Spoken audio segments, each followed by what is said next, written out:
Olá pessoal, tudo bem gente? Tudo bem com você? Graça e paz do Senhor para o seu coração, para a sua casa. Estamos de volta aqui, finalizando esse livro do Roberto dos Reis, Introdução ao Novo Testamento. Hoje a gente vai encerrar com a quarta unidade e com isso a gente conclui esse livro que tem sido bênção para as nossas vidas. Antes de mais nada, eu quero agradecer a todos que estão conosco aqui no nosso canal do IBAD Paulo Barretos no YouTube. Pedir para que você, se você por acaso ainda não for inscrito, se inscreve aí no canal, é importante porque assim que a gente sobe as nossas aulas você já recebe em primeira mão. Se você gostar, claro, né, dê o seu like, o seu joinha, é importante para nós, dar relevância para o canal. Quero agradecer demais. Gente, nós temos alunos em todo lugar, praticamente em todos os estados do Brasil, que está fazendo o curso do IBAD conosco, não apenas do Brasil, mas também outros países aqui da América do Sul, Estados Unidos. Pensa, gente, pensa um negócio desse. Europa, país de língua portuguesa, a maioria deles estão fazendo aqui esse curso, o curso médio do IBAD conosco. Isso é bênção para os nossos corações, nós nos alegramos, mas ao mesmo tempo aumenta a nossa responsabilidade de levar esse conteúdo do IBAD, que é tão importante, que é um conteúdo feito com excelência, com autores de excelência, aumenta a nossa responsabilidade no sentido de levar o estudo da palavra a mais pessoas possível. Então, por isso que é importante que você se inscreva no canal e dê o seu like, dê o seu joinha, para que esse vídeo ganhe relevância e alcance o máximo possível de pessoas. Ok? Dito isso, simbora aqui então, introdução ao Novo Testamento, Roberto dos Reis, curso médio em teologia. Hoje, como eu disse, a gente vai passar pela unidade número 4, nós passamos pela 1, que é Novo Testamento da etimologia, contexto político e social, a unidade 2, o Novo Testamento é a produção dos evangelhos, a unidade 3, o Novo Testamento e a expansão da igreja, e agora a unidade 4, o Novo Testamento e as últimas epístolas. A gente caminha aqui na unidade 4, você já sabe, né? Todas as unidades, basicamente todas elas são 5 capítulos, então a gente passa pelos 5 capítulos para concluir essa unidade 4. Capítulo 1 é Epístolas Pastorais, 2 Timóteo e Hebreus é o capítulo 2, Epístolas Gerais é o capítulo 3, Epístolas Gerais 2 é o capítulo 4 e Apocalipse é o capítulo 5. A gente passa com isso a concluir esse livro Introdução ao Novo Testamento. Formação, estabelecimento e expansão do cristianismo é o subtítulo do livro do Roberto dos Reis. Capítulo 1, então, a nossa ideia aqui é falar um pouquinho sobre as epístolas pastorais, orientação e incentivo aos novos ministros. Beleza, então? Situa aí, vamos embora. A gente vai fazer com que essa aula seja o mais agradável possível, que torne prazerosa para você e não se torne muito longa, para que te dê tempo e oportunidade também, para que você possa pesquisar e estudar mais a fundo o livro. Mas a ideia é o seguinte: as epístolas pastorais foram escritas pelo apóstolo Paulo durante um relativo período de liberdade, é isso que o autor vem dizer para nós. Essas epístolas são diferentes das demais, pois se destinam não a comunidades específicas, não a um grupo de igrejas, não a um grupo de leitores específico, mas a pessoas particulares. Então, a chamar as epístolas pastorais da palavra do apóstolo Paulo, tem um destinatário bastante específico, ou seja, são pessoas do relacionamento, do convívio, do círculo íntimo do apóstolo, a quem ele escreve, a quem ele destina essas chamadas epístolas pastorais, que aliás, a expressão epístolas pastorais foi cunhada no início do século XVII por um cara chamado Diane Berdot. Berdot foi o primeiro a usar essa expressão epístolas pastorais para referir-se às epístolas destinadas a Timóteo e a Tito. Então ele entendeu pela interpretação e pelo conteúdo do texto que essas cartas tinham um cunho pastoral, que essas cartas tinham, na verdade, um destino mais pastoral, de aconselhamento, de fortalecimento, de ânimo, e aí a partir daí do século XVII, Berdot começa a chamar essas cartas específicas, 1 Timóteo e a carta a Tito, de epístolas pastorais. Desde então, vem sendo utilizada pelos estudiosos e leitores da Bíblia para referir-se a este grupo de cartas. A partir daí, a epístolas pastorais passou a ficar conhecida, sendo a forma com que todos se referem a essas cartas do apóstolo Paulo. A autoria paulina, mas como sempre, né, na teologia não existe um entendimento dominante cravado com relação a alguns assuntos, então a autoria paulina em algum momento passou a ser questionada sobre isso, né? Nunca havia sido colocada em dúvida por nenhum estudioso, até que duas pessoas, né, J. Schmidt e F. Schleiermacher, são dois autores, dois estudiosos de teologia, ambos do século XIX, eles começaram a questionar a autenticidade dessas epístolas, né, da epístola do apóstolo Paulo, né, da primeira epístola que Paulo escreve a Timóteo. Eles começaram a questionar a autenticidade dessas cartas. Até então, não havia nenhum confronto, não havia nenhum pensamento contrário de que a autoria de fato era do apóstolo Paulo. Apenas aí no século XIX, né, o Schmidt e o Schleiermacher, eles começaram a questionar por algumas razões que o autor traz em detalhes para nós. A gente não é o caso de passar aqui, mas você pode depois entender um pouco mais sobre isso, né, aqui no livro, no conteúdo que o Roberto dos Reis traz para nós. A partir do século XIX, colocando em xeque, colocando em dúvida a autoria do apóstolo Paulo, a partir disso, outros pesquisadores também começaram a questionar as demais epístolas pastorais. Então, 2 Timóteo e Tito. No primeiro momento, esses dois questionaram a primeira epístola que Paulo escreve a Timóteo. A partir daí, também outros pesquisadores e estudiosos, né, tentaram descaracterizar ou provar ou de alguma maneira questionar que Paulo não seria o autor das epístolas a Timóteo e também não seria o autor da epístola a Tito. No entanto, o entendimento dominante, a gente sempre ressalta aqui, né, em teologia há questionamentos e sobre alguns assuntos não há entendimento pacífico, ou seja, a doutrina em alguns pontos não é dominante, mas a maioria, né, o entendimento majoritário, o entendimento dominante é que são frágeis as questões colocadas por esses homens que questionaram a autoria de Paulo, tanto em 1 como 2 Timóteo e também na carta de Tito. Ou seja, os argumentos apresentados por eles não foram suficientes para de fato contestar e apresentar um argumento probatório de contestação dessas duas cartas. E isso fica evidenciado, inclusive, vai dizer o autor para nós, né, na chancela apostólica, na introdução de cada carta. Então, na introdução de cada uma dessas cartas, 1 Timóteo, 2 Timóteo e Tito, existe uma chancela, que nós chamamos de DNA, o toque, né, pessoal do apóstolo, quando ele atribui ele mesmo. Ou seja, ele diz, Paulo, apóstolo de Jesus Cristo, encabeçando a escrita de cada uma dessas cartas. Então, a argumentação do Schleiermacher, do Schmidt e até aqueles que fizeram uma argumentação posterior não se sustentaram a ponto de descaracterizar a autoria do apóstolo Paulo.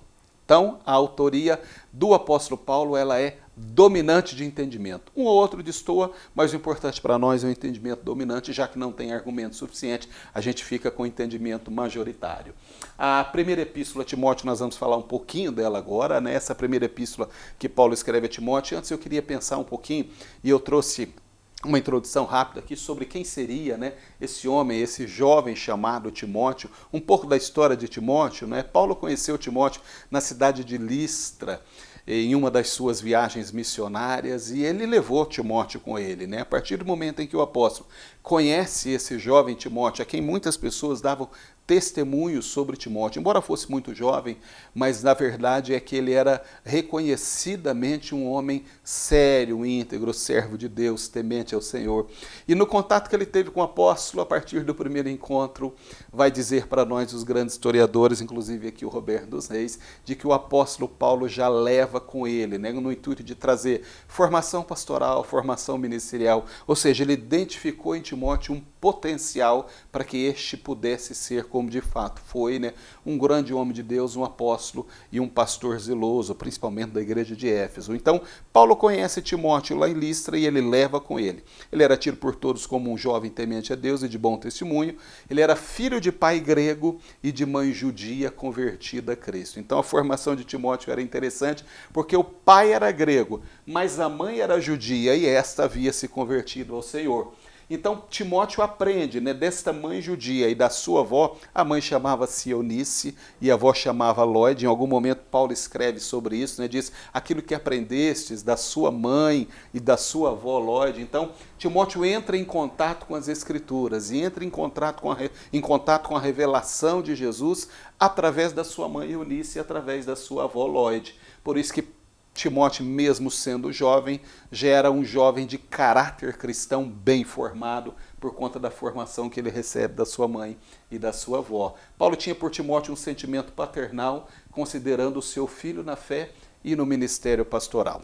Nós sabemos que a relação que o apóstolo tinha com Timóteo era uma relação muito próxima, era uma relação muito íntima e era uma relação particular. Paulo nutria por Timóteo um sentimento de pai, a ponto de preocupar-se com ele com relação à saúde de Timóteo, como ele estava, o aconselhamento, né, o viés, a linha de aconselhamento que Paulo faz com Timóteo é diferente, um pouco diferente dos demais aconselhamentos que ele faz de forma geral, né, para as demais igrejas. Então, Paulo tem por Timóteo um sentimento realmente paternal de pai, né, com o filho, e de fato foi, né, foi o grande pai espiritual de Timóteo, foi o grande pai ministerial, aquele que identificou em Timóteo aquela chama, aquele fogo, no sentido, né, de servir ao Senhor, de estar com a vida voltada para o propósito do Senhor.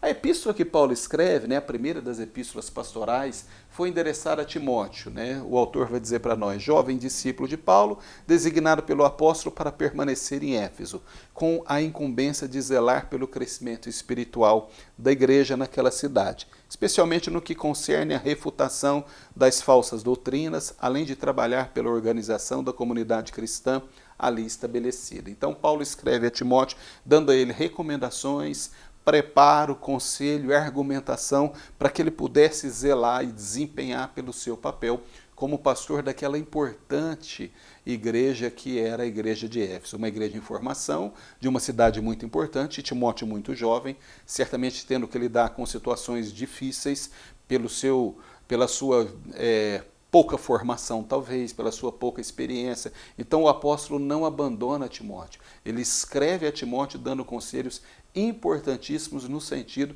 de que Timóteo pudesse desempenhar bem o seu papel diante daquela igreja, que deve ter sido um papel muito difícil. Timóteo certamente teve uma dificuldade muito grande, porque por ali passaram homens, como diz a própria Bíblia, né, que pregavam heresias, que ensinavam coisas contrárias à visão doutrinária do apóstolo Paulo e aquilo que o Evangelho dizia. Então Timóteo tinha que se levantar e se opor a todas essas situações, a toda essa argumentação contrária, e o apóstolo Paulo por trás, né, através das cartas, ele dava argumento, ele ajudava, ele animava, e ele passava para Timóteo a segurança necessária a fim de que ele pudesse desempenhar e desenvolver bem o seu papel.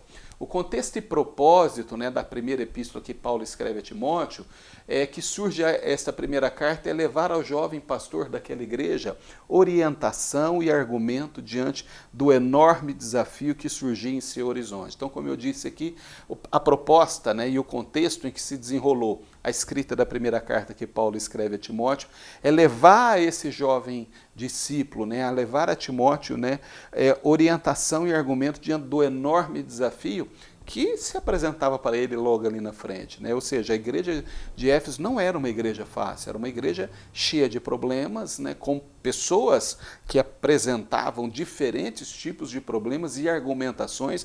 O evangelho estava começando, existia uma influência forte filosófica dos filósofos, né, naquela igreja, no entendimento sobre a vida, sobre morte, sobre tantas questões, e muitas delas elas se contrapunham, né, elas realmente se confrontavam com a doutrina bíblica e com a doutrina cristã. Então Paulo escreve dentro desse contexto, esse jovem, né, o jovem Timóteo, esse jovem pastor dessa igreja.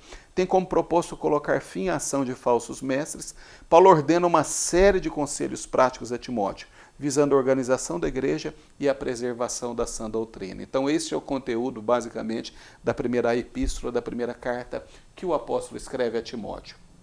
Passando agora para a epístola a Tito, Tito não é mencionado com muita frequência nas epístolas paulinas. Nós não encontramos muitas informações sobre Tito, né, na Bíblia, tanto nas epístolas, nem mesmo Lucas, quando escreve Atos dos Apóstolos, ele não nos apresenta, ou eles não nos apresentam muitas informações sobre a biografia de Tito. Tito é considerado por muitos estudiosos como uma das personagens mais enigmáticas da história cristã da igreja primitiva, exatamente por essa falta de informações detalhadas que nós temos quanto à biografia de Tito. Então, por muitos estudiosos, né, que estudaram, né, que estudam ainda, né, o nascimento, o crescimento, o desenvolvimento da igreja primitiva, a personagem Tito, né, ou este homem chamado Tito, é considerado uma personagem bastante enigmática, ou seja, eles não conseguem decifrar com profundidade, dado a falta de informações detalhadas que existem sobre quem seria a vida, formação, origem, de onde veio, né, grau de formação, relacionamento, parentesco, meio desse homem chamado Tito. No entanto, o que a gente sabe, né, com certeza, é que ele era um gentil convertido a Cristo e que era um colaborador extremamente zeloso e confiável do apóstolo Paulo. Embora a gente não tenha detalhes, da biografia de Tito, mas a gente sabe, ele era um gentil, ele não era judeu, ele era um gentil que se converteu ao Senhor, e ele se transforma ao longo da sua caminhada, ao longo da sua jornada, num colaborador muito importante para Paulo. Era um homem zeloso e detinha a confiança total do apóstolo Paulo, tanto que o apóstolo dá a ele algumas incumbências, e a razão da carta é essa, né? A segunda das epístolas pastorais é endereçada a este jovem ministro do evangelho chamado Tito. Presume-se que o apóstolo tenha redigido esta epístola após Lucas ter encerrado a composição do livro de Atos. Então, quando Paulo escreve, entende-se que quando Paulo escreve essa carta, essa epístola a Tito, é possível que Lucas já tinha terminado as suas escritas, né, a sua narrativa do livro de Atos. Daí a explicação para a falta de registros das atividades desenvolvidas por Paulo, conforme narradas nas cartas pastorais do apóstolo.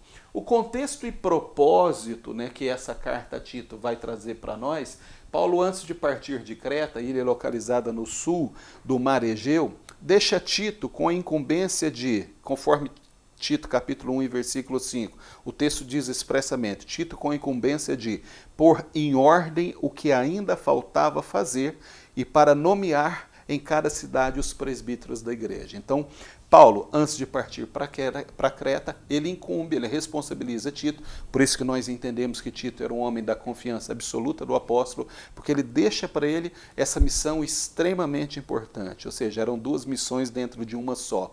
A primeira parte, ele deveria ordenar o que ainda faltava fazer com relação à igreja, ele deveria botar em ordem algumas coisas, e ele, Tito, deveria nomear em cada cidade ali, daquela região da Ásia Menor, aqueles que seriam os presbíteros das igrejas, aqueles que liderariam as igrejas daquelas cidades que estavam sendo plantadas.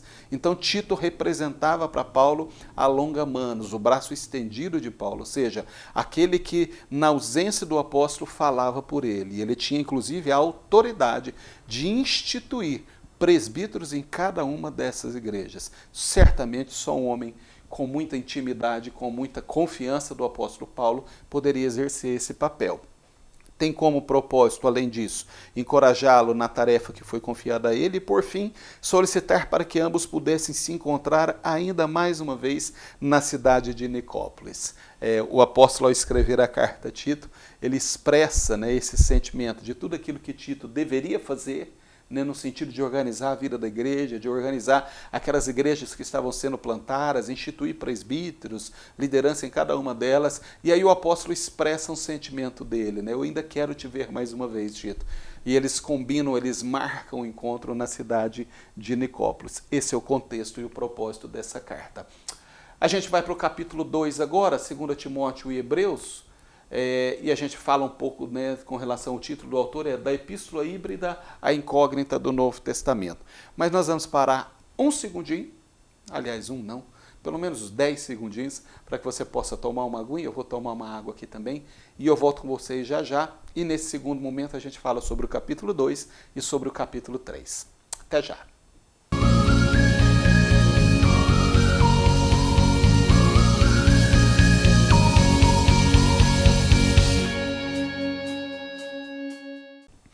E aí, pessoal, tudo legal? Tudo bem? Tomaram uma aguinha aí? Tomei uma aguinha aqui. Simbora então, gente. Terminamos o capítulo 1. Nós falamos sobre as epístolas pastorais, a primeira carta que Paulo escreve a Timóteo. Falamos também sobre a carta que ele escreve a Tito. No capítulo 2 agora, nós vamos falar um pouquinho sobre a segunda epístola a Timóteo e vamos falar sobre a carta aos Hebreus. O autor, o Roberto dos Reis, traz o subtítulo para nós aqui, da Epístola Híbrida à Incógnita do Novo Testamento, e a gente vai entender por que ele diz isso daí. Bom, a segunda epístola a Timóteo é chamada também, é considerada também, né, pelos estudiosos, e chamada por epístola híbrida. E ela é chamada por epístola híbrida pelos estudiosos por tratar-se da carta que Paulo escreve.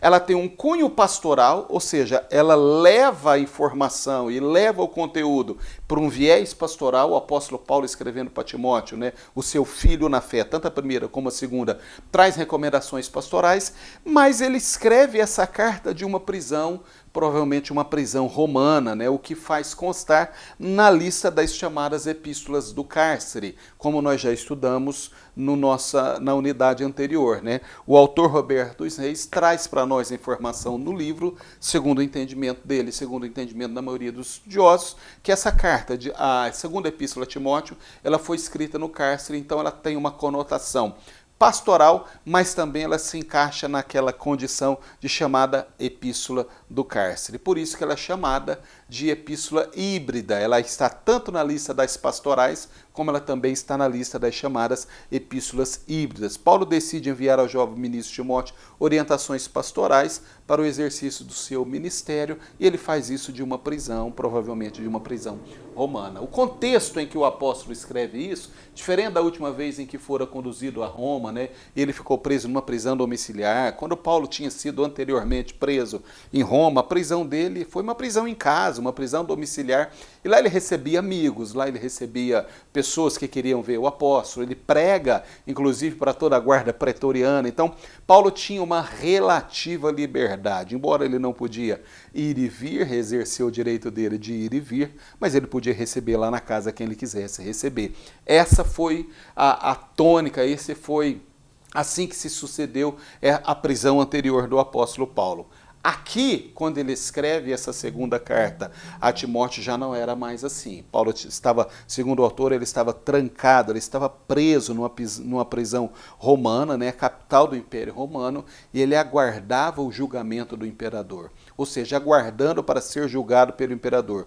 O contexto da redação da epístola é desanimador. Ele está sozinho, acorrentado em uma cela fria e tratado como um malfeitor. Ele diz isso, inclusive, capítulo 2, o verso 9 da segunda carta que Paulo escreve a Timóteo. Ele dá a informação de como que estava acontecendo aquela segunda prisão, diferente do que tinha acontecido na primeira, onde ele recebia as pessoas, onde ele tinha uma razoável liberdade, né, de fala, de recebimento, não podia sair, mas era uma prisão domiciliar, era muito menos severa do que este momento da vida agora, em que ele estava lançado num cárcere frio, sozinho, e ele aguardava a decisão do imperador, e, segundo ele mesmo disse, sem nenhuma perspectiva de sair dali vivo, né? Esse foi o contexto em que a segunda carta de Timóteo foi escrita. Destinatário e propósito. O destinatário da epístola é evidente, né? Fica claro para nós, né, no próprio início da carta, ou seja, Timóteo, um dos discípulos mais próximos de Paulo, a quem ele escreve por volta do ano 68 depois de Cristo. Então, Timóteo é o destinatário dessa carta, não há dúvida, e Paulo escreve em torno do ano 68 depois de Cristo, pouco antes dele ser decapitado. Então, de fato, ele não sai daquela prisão vivo, ele morre ali, ele é assassinado a mando do imperador romano, né, e ele é decapitado, ele é martirizado, e ele escreve essa carta para Timóteo um pouquinho tempo antes dele perder a vida ali por amor do Senhor. É considerada uma carta particular do apóstolo, repleta de detalhes pessoais, redigida com o propósito de orientar e encorajar o jovem pastor acerca do seu difícil trabalho nas igrejas da Ásia e as dificuldades que enfrentaria. Segundo a carta que Paulo escreve a Timóteo, é uma carta muito tocante, porque o apóstolo, ele transparece, né, ele deixa transparecer, né, a agonia da alma, embora ele estivesse muito confiante no Senhor, mas ele estava sofrendo, era um momento difícil da vida dele, e ele sabia que ele estava prestes a enfrentar a morte, como de fato ele enfrentou. Por isso, em algum momento, ele vai dizer nessa segunda carta que ele escreve a Timóteo, né, olha, eu combati o bom combate, acabei a carreira, guardei a fé. Só me resta agora a coroa de glória que o Senhor, o justo juiz, me dará naquele dia, não somente a mim, mas a todos quantos amarem a sua vida. Então, a carta de Paulo tem um tom de despedida, né? Ela tem um tom de que já não daria mais tempo deles se encontrar, não havia mais possibilidade deles se rever. Então ela se reveste, né, dessa pessoalidade, da relação do pai com o filho, do pastor com a ovelha, do líder com o liderado, né, do apóstolo com o discípulo. Então é muito importante essa carta porque Paulo deixa, né, a emoção transparecer e o seu sentimento que ele tinha com relação a Timóteo. Assim, encerramos essa questão da segunda carta que o Paulo escreve a Timóteo, e agora nós vamos entrar naquela que eles chamam a incógnita do Novo Testamento, que é exatamente a Epístola aos Hebreus, né? A Epístola aos Hebreus, que antecede as chamadas Epístolas Gerais, mesmo sendo considerado pelos estudiosos como uma incógnita do Novo Testamento, nenhuma outra obra literária canônica do primeiro século explanou com magistral vivacidade aquilo que se considera sua contribuição áurea, a função de Cristo como sumo sacerdote celestial.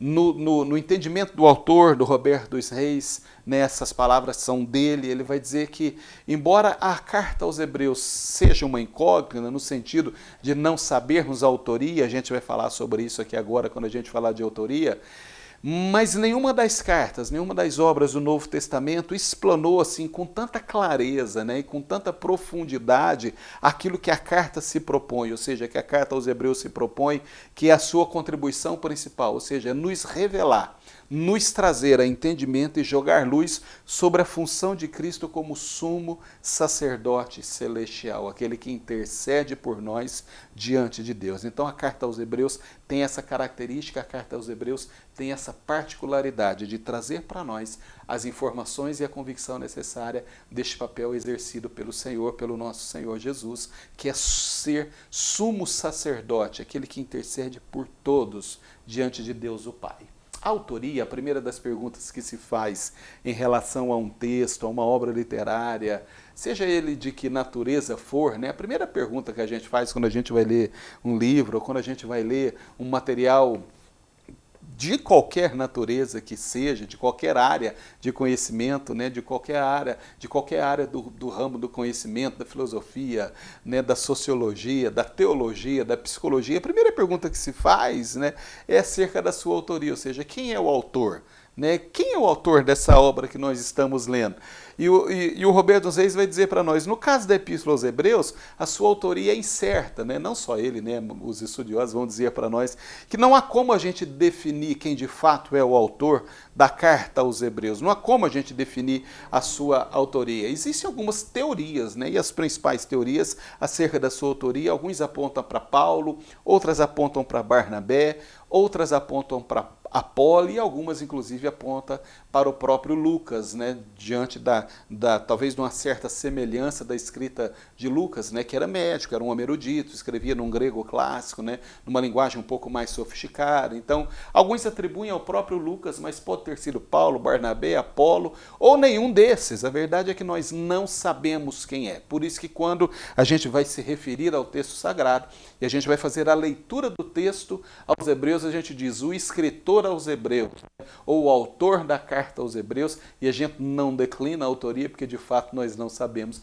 quem é o autor desta obra, quem é o autor desse compêndio, né, doutrinário tão importante para nós, que nos revela principalmente a função de Jesus como sumo sacerdote. Então, a gente não sabe quem é e nós continuamos nessa direção. Não importa quem seja, o importante é que ela consta do cânon sagrado, o importante é que ela fala conosco, o importante é que ela ministra nos nossos corações e ela tem, na verdade, né, joias profundas, pérolas, né, inefáveis, né, contido conhecimentos profundos que nos revela sobre o Senhor, um atributo do Senhor. Com relação à data e local, estabelecer uma data, mesmo que aproximada para a relação de Hebreus ou para a redação de Hebreus, não é tarefa fácil, né? Dizem os historiadores que não é tarefa muito fácil estabelecer uma data precisa.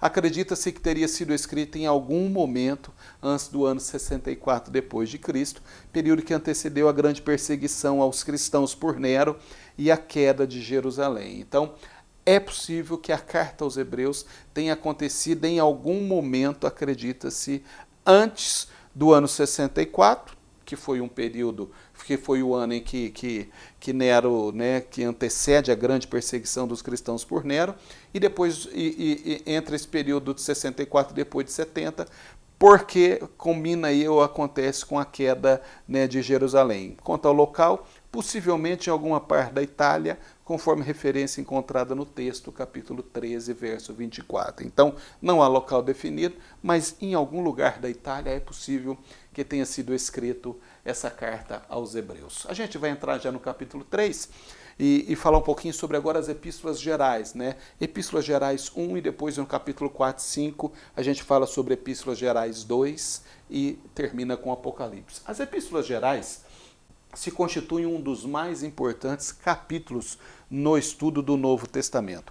É a partir do estudo do conteúdo dessas cartas que tomamos conhecimento da preocupação de seus autores. Então, as chamadas epístolas gerais ou epístolas universais de autoria de Tiago, Pedro, Judas e João é importante ou são importantes no conteúdo, né, sagrado, porque elas nos permitem compreender e entender, né, a preocupação dos seus autores, inclusive os pensamentos que eles tinham com relação ao Evangelho, com relação ao mundo naquele momento, as suas recomendações às igrejas. Então, Tiago, Pedro, Judas e João, eles expressam para nós, né, o seu conhecimento, o seu entendimento e as suas preocupações com relação à Igreja de Cristo nos diversos lugares onde achava-se estabelecida.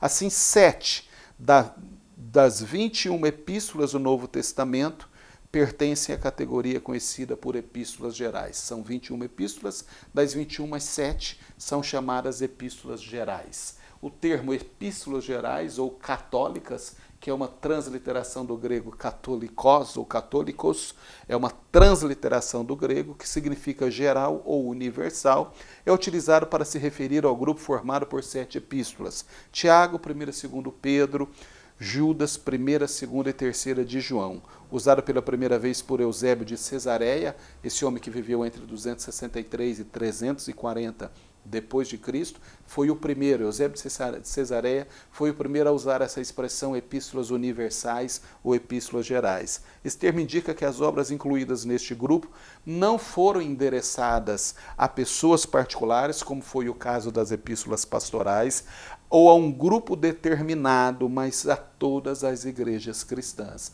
As epístolas pastorais, as epístolas universais ou gerais, elas se destinam a todas as igrejas cristãs. A exceção dessas 7 epístolas gerais fica por conta de 2ª e 3ª João. No entanto, por ser parte integrante da primeira carta de João, passou a ser relacionada entre as gerais.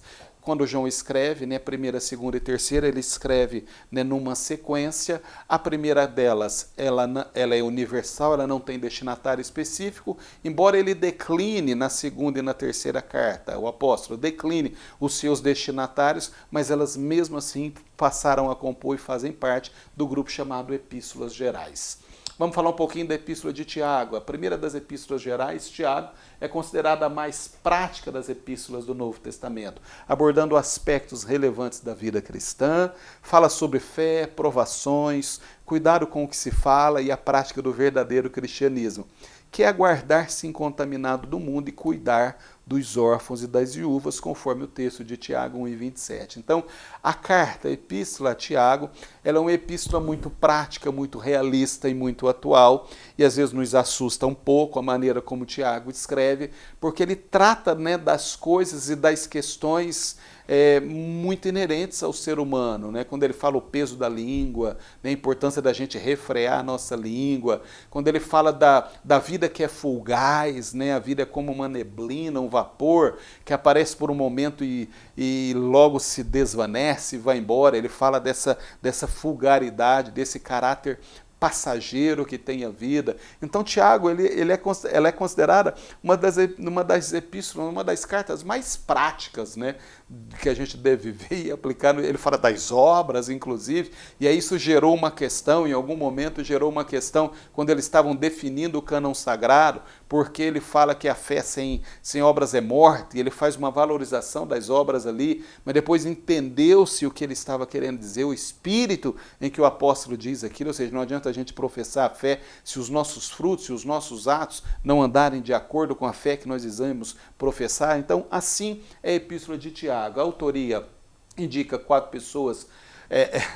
Isso é uma questão, né? Porque a autoria de Tiago, nós não temos dúvida sobre isso. A questão é que o Novo Testamento indica 4 pessoas de nome Tiago, o que torna difícil, segundo os estudiosos, afirmar com certeza qual deles seria de fato o autor dessa epístola. Qual deles? No entanto, como na teologia existe, né, um segmento dominante, um segmento majoritário, aqui também não é difícil, né? Existe o Tiago, filho de Alfeu, de Zebedeu, existe 4 Tiagos, existe Tiago, irmão de Jesus, né? Então, o entendimento dominante aqui é que o autor deve ser Tiago, irmão de Jesus. Embora não tivesse se convertido durante as atividades de Jesus, ou seja, durante o ministério de Jesus, Tiago, irmão do Senhor, não se converteu a ele. Inclusive a família, né, não se converteu a ele. A mãe o acompanhou durante todo o trajeto, mas os irmãos, a Bíblia não traz muitas notícias para nós no desenrolar do ministério de Jesus. Então, Tiago, irmão de Jesus, embora não tivesse se convertido ao Senhor, né, durante as atividades dele, durante as atividades de Jesus, a verdade também é que ele torna-se, após a ressurreição de Jesus, uma grande liderança da igreja primitiva. Ele se torna, na verdade, o pastor da igreja de Jerusalém, né?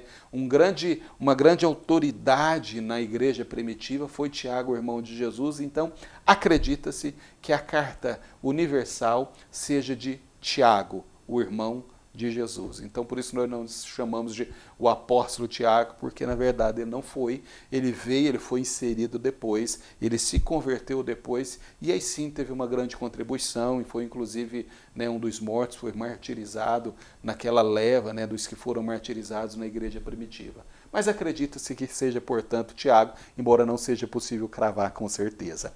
Com relação à data e local, não há consenso também entre os historiadores sobre a data correta que foi escrita essa carta de Tiago. Partindo da premissa de que a autoria da carta seja mesmo de Tiago, o irmão de Jesus, alguns sugerem entre 49 e 62 depois de Cristo. Outros sugerem entre 33 e 49 depois de Cristo. Mantendo o entendimento sobre a autoria, o local provável da redação da carta seria Jerusalém. Então, se a gente concordar que Tiago, o irmão de Jesus, seja o autor dessa carta, é possível que ele tenha escrito de fato em Jerusalém, porque foi onde ele viveu, onde se estabeleceu e onde ele exerceu o ministério pastoral dele como líder daquela igreja de Jerusalém.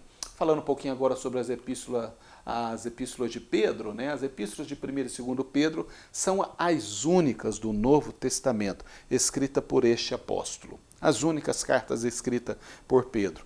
Cada uma das quais com um propósito bem definido. Na primeira, Pedro procura mostrar aos seus leitores sobre a importância da salvação que Cristo outorga. Na segunda, o apóstolo traz uma advertência contra os ensinamentos de falsos mestres, disseminadores de mentiras. Então, esses dois textos são os dois textos da lavra do apóstolo Pedro, homem do círculo próximo de Jesus, homem que caminhou com o Senhor muito próximo.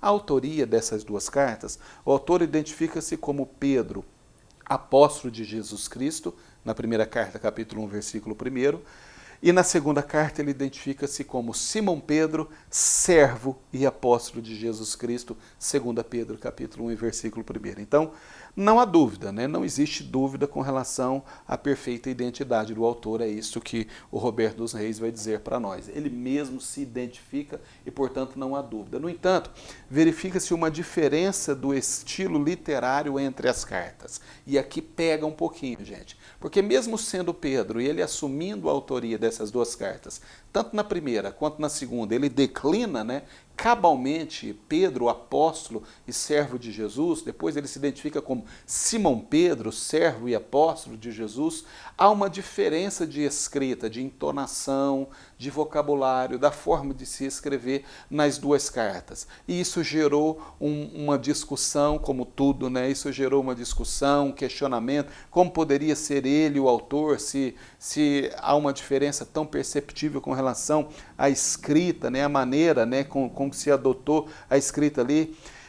O que acontece é que o entendimento majoritário, de novo, entende que Pedro utilizou-se de alguém para poder ajudá-lo, né, a escrever, a redigir a carta. O pensamento central é dele, a ideia é dele, e ele ditou, mas alguém colocou de fato no papel.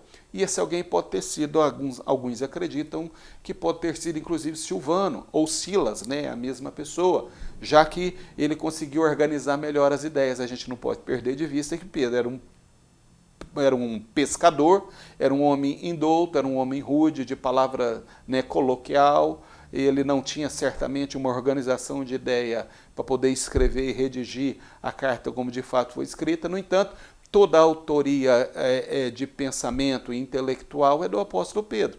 É possível que alguém, talvez Silvano, tenha ajudado o apóstolo a redigir, a escrever essas cartas, o que não invalida a autoria do apóstolo. Com relação à data e local, partindo do pressuposto de que Pedro o apóstolo seja o autor das epístolas, presume-se que foram redigidas em algum momento entre 64 e 68 depois de Cristo, período em que a igreja foi duramente perseguida pelo imperador Nero. Quanto ao local, não é possível afirmar com certeza de onde o apóstolo teria escrito as cartas, porém acredita-se que tenha sido de Roma, né? Pedro inclusive foi levado. Bom, com isso nós encerramos o capítulo 3, passamos também pelo capítulo 2 e a gente vai para o capítulo 4 e 5 e aí nós concluímos a unidade 4 e concluímos com isso também a introdução ao Novo Testamento, mas eu volto já já para falar com vocês sobre o capítulo 4 e 5. Bebe uma aguinha aí, eu vou beber uma aguinha aqui e a gente já se vê.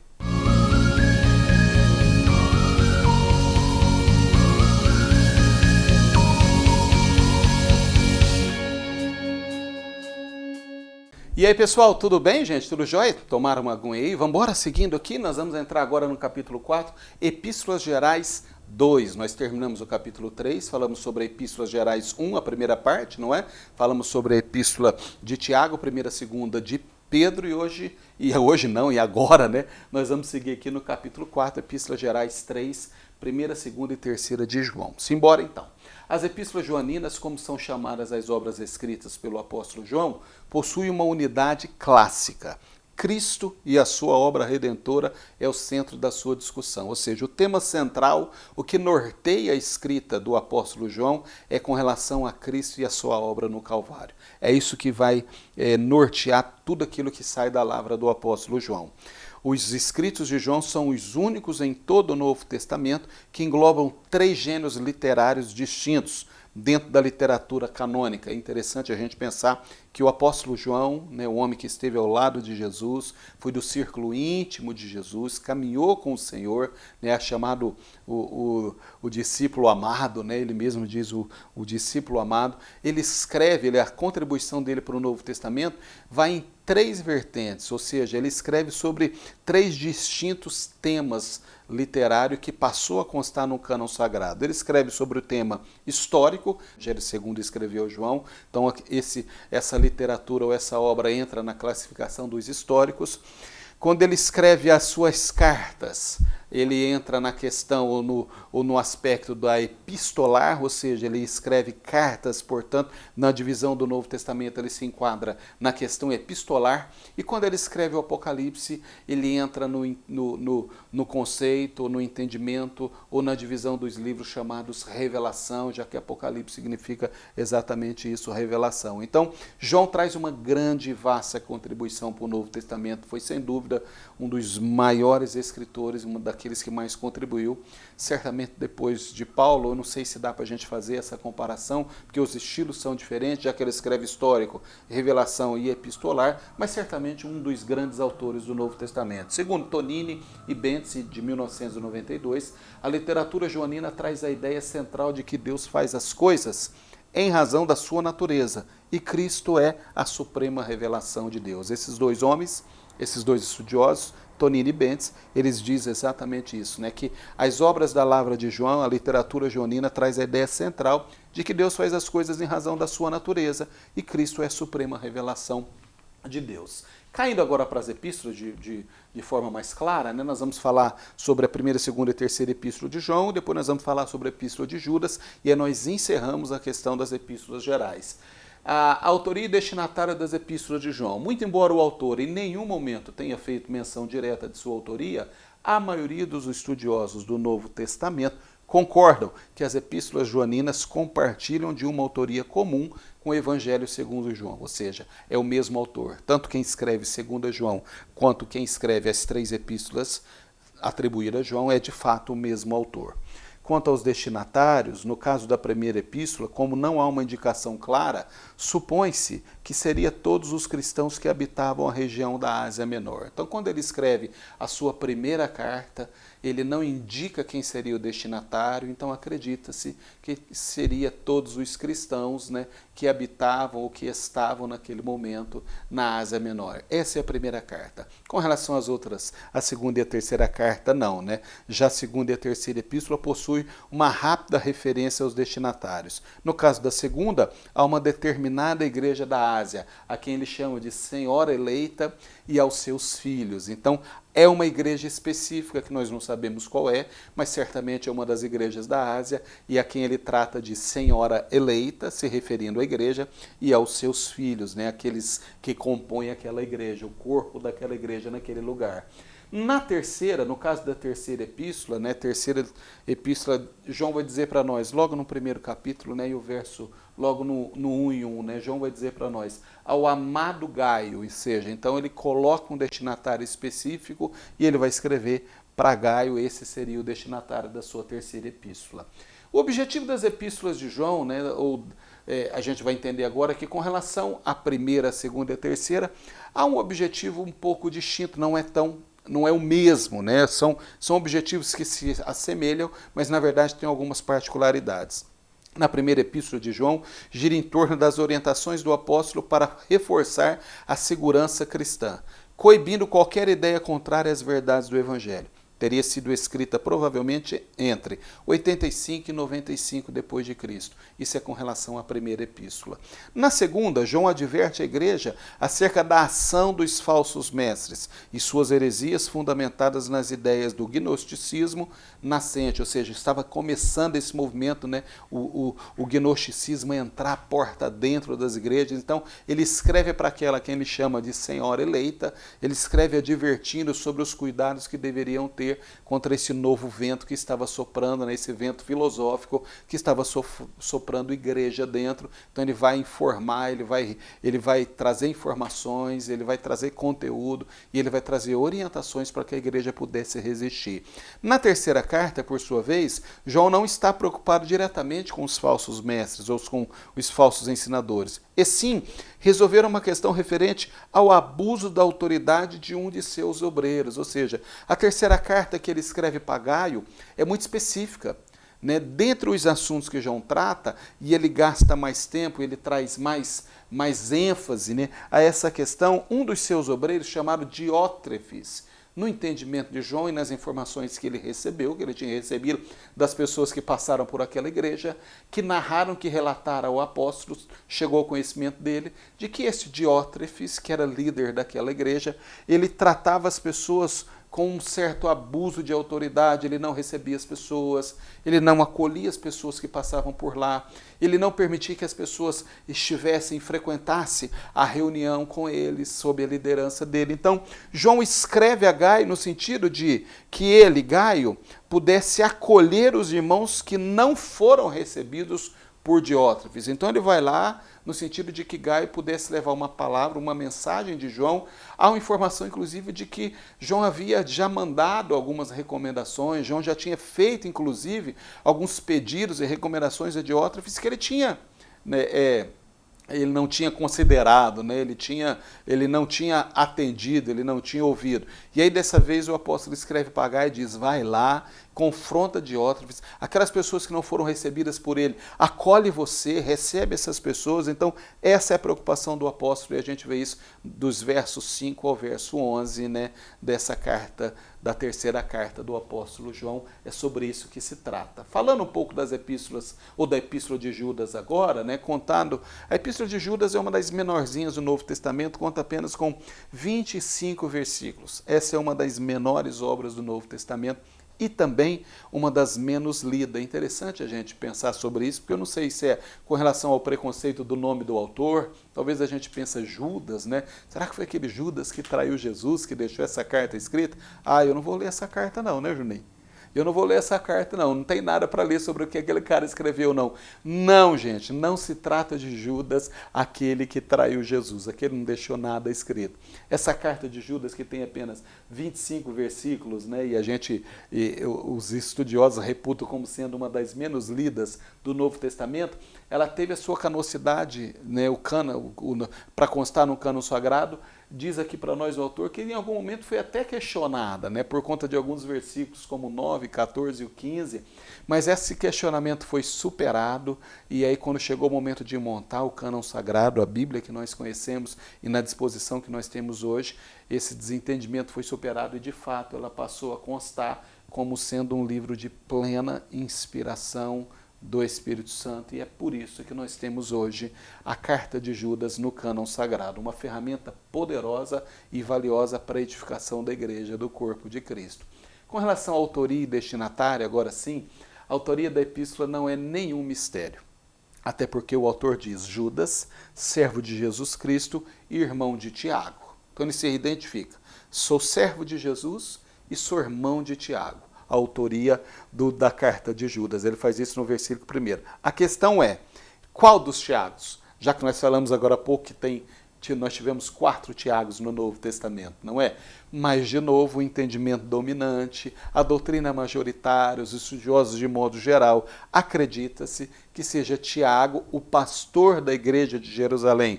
Portanto, Tiago, o irmão de Jesus. Então, se Judas é irmão de Tiago, ele também é irmão do Senhor Jesus. Então não se trata do Judas, aquele que traiu o Senhor. Se trata de Judas, irmão de Jesus, porque se nós entendermos que se refere a Tiago, o pastor da igreja de Jerusalém, o irmão de Jesus, Judas, que se identifica como irmão de Tiago e servo do Senhor, ele também é irmão de Jesus. Então, certamente é possível que tenha sido Judas, o irmão de Jesus, quem tenha escrito essa carta. Quanto ao destinatário, não há nenhuma indicação clara. Judas diz apenas aos chamados queridos em Deus Pai. É isso que ele diz no verso 1, se referindo aos destinatários da sua carta. O objetivo de Judas ao escrever essa epístola, né, ele tinha em mente combater as terríveis heresias que estavam ou que começavam a surgir na igreja. Os falsos mestres e seus nefastos ensinamentos foram duramente combatidos por ele, conforme se verifica na sequência dos versículos 4 até o 19. Já no final de sua carta, Judas se preocupa em advertir a igreja para que permaneça no amor de Deus. Então, esse é o objetivo, foi com esse propósito que Judas escreve a sua carta. A gente vai para o capítulo 5 agora. Simbora, vamos terminar com o Apocalipse. Antes da gente entrar aqui no capítulo 5 e falar do Apocalipse, eu quero dizer para vocês o seguinte. A ideia, né, que eu quero passar para vocês aqui desse último capítulo, do capítulo 5, nós sabemos que o Apocalipse é um livro escatológico, ou seja, é uma parte da teoria, da teologia sistemática que estuda as coisas do fim, ou as coisas que vão acontecer no fim. É chamado de escatologia, o estudo das coisas do fim. Então é uma doutrina específica. Nós não vamos aqui esgotar esse assunto, tratar da doutrina da escatologia. Nós não vamos nos aprofundar no livro do Apocalipse, que para isso nós teremos um estudo à parte aqui mesmo dentro do nosso curso, quando nós estudarmos escatologia. Nós vamos trazer aqui algumas informações superficiais do livro do Apocalipse, como sendo um livro escrito pelo apóstolo João, então algumas informações apenas. Se você quiser saber um pouco mais ou ler um pouco mais, o autor traz mais informações complementares sobre o livro do Apocalipse. A nossa ideia aqui é trazer apenas algumas informações básicas da autoria de João, o apóstolo. É isso que a gente vai falar um pouquinho sobre o Apocalipse. Nenhum outro livro do Novo Testamento é tão desafiador em sua interpretação quanto o livro do Apocalipse. O Apocalipse, que significa revelação, exige do leitor, para que se alcance o seu real sentido, a absoluta condução do Espírito Santo. Somente sob orientação fiel, né, deste condutor que é fiel e que nos conduz ao entendimento da palavra, é que podemos ter uma noção da revelação do Senhor, no que diz respeito a todo o simbolismo e multiplicidade de figuras figuras de linguagem usadas no livro para tratar das questões de toda a história da humanidade. Então, o livro do Apocalipse é um livro que deve ser lido, levando em consideração toda a sua figura de linguagem, todos os simbolismos que nele tem, por isso que requer, né, uma um preparo e uma interpretação dirigida pelo Espírito Santo para que a gente não pense, para que a gente não saia falando coisas que realmente não está dizendo ali. A autoria desse livro é atribuída a João, o discípulo amado, aquele que ao lado de Pedro e Tiago formava o quadro mais íntimo de Jesus. É pacífico, portanto, o entendimento de que o João, o autor do quarto evangelho, é também aquele que registrou os fatos narrados no Apocalipse, uma vez que há indicações internas do livro que apontam para isso. Então, não há dúvida, esse entendimento ele é de certa forma pacífico de que João, o apóstolo, seja o autor do livro também do Apocalipse. Seja ele, na verdade, o instrumento de Deus para registrar o livro do Apocalipse, né? Uma vez que Jesus se aproxima e diz, o que vês, escreve, né? Então, ele vai simplesmente escrevendo aquilo que o Senhor vai revelando a ele. O destinatário do Apocalipse são identificados em 2 lugares. Logo no início do livro, a gente percebe que ele vai dizer para nós, trata-se da revelação de Jesus Cristo que Deus lhe deu para mostrar aos seus servos, ou seja, destinatário do Apocalipse, todos os servos do Senhor. É isso que ele vai dizer para nós, no capítulo 1 e o verso 1. E depois no versículo 4 ele diz, e João diz, escrevendo às 7 igrejas que está na Ásia. Então, ele escreve a todos os servos e depois ele destina as 7 igrejas que está na Ásia. A rigor, o Apocalipse é endereçado à igreja de Cristo, enquanto corpo universal, formado por todos aqueles que aceitaram a Cristo. É sobre isso que trata o Apocalipse. Data e local. O livro do Apocalipse pode ter sido escrito em algum momento entre 81 e 96 depois de Cristo, época do governo de Domiciano, o imperador romano, que governou Roma por 15 anos, dando continuidade à política insana de Nero. Nero foi um dos piores imperadores que teve. Domiciano assume o império, né, o governo de Roma depois de Nero e segue na mesma linha, na mesma direção, né? Nero traz a morte, hostilidade, e ele segue no mesmo jeito. Segundo a tradição dos pais da igreja, João teria sido aprisionado e conduzido à ilha de Patmos, de onde escreveu o livro do Apocalipse. É a ilha de Patmos. Eu fiz um mapinha aqui, já vou mostrar para vocês, mas ela foi uma ilha, ela é uma ilha, né, situada ali próximo da região do Mediterrâneo. Então, aqueles considerados inimigos do Estado eram levados e exilados naquela ilha. João recebe a revelação do Apocalipse estando nessa ilha de Patmos, sendo preso e levado à ilha de Patmos por mando do imperador Domiciano. O livro fala, né, sobre as 7 igrejas, né? O autor traz para nós aqui as 7 igrejas, inclusive ele abre alguns detalhes, né, algumas características dessas 7 igrejas que eu não vou abrir, mas que você pode ler aqui, está falando aqui na página 243, né, do livro, já no finalzinho. Então você vai ler e vai ver algumas informações complementares. O importante é que a gente saiba que essas 7 igrejas da Ásia, tal como especificadas no Apocalipse, retratam fundamentalmente toda a igreja de Cristo. Ou seja, toda a igreja de Cristo na face da terra tem um pouco do que tinha essas 7 igrejas da Ásia, em todos os tempos e em todos os lugares. As crises, os sofrimentos, as fraquezas, os valores, as esperanças e etc. Tudo dizem respeito a cada um de nós como membros do corpo de Cristo, pois é com quem, diz a Bíblia, quem tem ouvidos, ouça, né? Que João está escrevendo, Apocalipse 2 e 7, que o Espírito Santo fala. Assim, são essas as chamadas 7 igrejas da Ásia. A igreja em Éfeso, igreja em Esmirna, igreja em Pérgamo, igreja em Tiatira, igreja em Sardes, igreja na Filadélfia, igreja em Laodiceia. Todas essas cidades estão hoje localizadas na Turquia, país que se estende do leste europeu até o oeste da Ásia. Eu preparei um mapinha aqui, agora sim, para que a gente pudesse ter uma ideia. Eu não sei se vocês vão conseguir ver, mas eu acho que vai dar para a gente projetar depois, não vamos, Juninho? Nós vamos colocar aí. Então aqui dá para a gente ter uma ideia mais ou menos, né? Esse é o mapa mais macro, né? Esse é um mapa um pouco maior. Então a gente tem aqui a Turquia, um país que pega um pedaço da Europa e um pedaço da Ásia, inclusive a sua capital, Istambul, é a única cidade do mundo que está dividida entre 2 continentes. Um pedaço de Istambul está na Europa e um outro pedaço de Istambul está na Ásia. Então, aqui é um mapa mais abrangente, né? Os países que são limites e que fazem fronteira com a Turquia. E aqui nesse cantinho é o canto destacado que nós colocamos aqui, estão as 7 igrejas da Ásia. Note que a ilha de Patmos está aqui pertinho, né, dessa região da Ásia aqui, aqui no Mediterrâneo, né, aqui perto também do Mar Egeu. Então nós temos Éfeso, Esmirna, Pérgamo, Tiatira, Sardes, Filadélfia e Laodiceia, as 7 igrejas da Ásia, que João foi um instrumento de Deus para escrever a carta a cada uma delas, lembrando que essas 7 igrejas, na verdade, representam todas as igrejas do mundo, porque todas as igrejas têm um pouquinho de cada uma dessas igrejas da Ásia. Ok? Bom, pessoal, com isso nós terminamos o capítulo 5 e terminamos também a unidade 4. E aí nós fechamos essa parte de introdução ao Novo Testamento, livro importantíssimo do Roberto dos Reis. Quero agradecer você que esteve conosco até aqui. Deus abençoe você, Deus abençoe a sua casa, a sua vida, a sua família, por estar nesse momento estudando conosco teologia. Não se esqueça, gente, é muito importante que a gente leia o livro, que a gente se aprofunde no material que está sendo fornecido pelo IBAD, mas a gente só pode estudar teologia com a Bíblia na mão. Além do livro, nós precisamos ter uma Bíblia onde a gente possa checar as informações que nos são fornecidas, e eu aconselho sempre a ter, se possível, um bom dicionário teológico do seu lado e um atlas bíblico, que também ajuda muito a gente se situar e entender um pouco o contexto em que tudo aquilo foi escrito. No mais, Deus abençoe você, Deus abençoe a sua casa. Até a próxima. Eu volto com vocês para que a gente possa seguir nesse estudo do Médio em Teologia do IBAD. Abraço, gente. Fiquem bem, fiquem com o Senhor.